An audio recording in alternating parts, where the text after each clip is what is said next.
Very early in my career, I was certainly an engineer full of piss and vinegar, okay? And I could do anything. And early in my career, I had a customer looking at, of all things, one of the first generation aluminum bodied vehicles, okay? And we were doing a lot of the welding development work.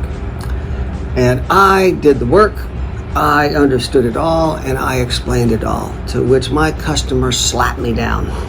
And the reason my customer slapped me down is that his customer were the executives in his company.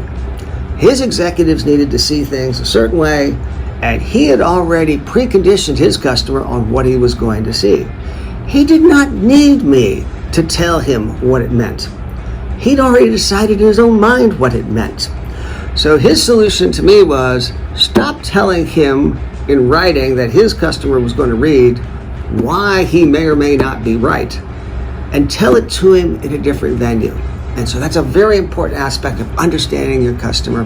Make sure your customer gets what he needs in a way that he needs it, and don't presuppose what is best for him.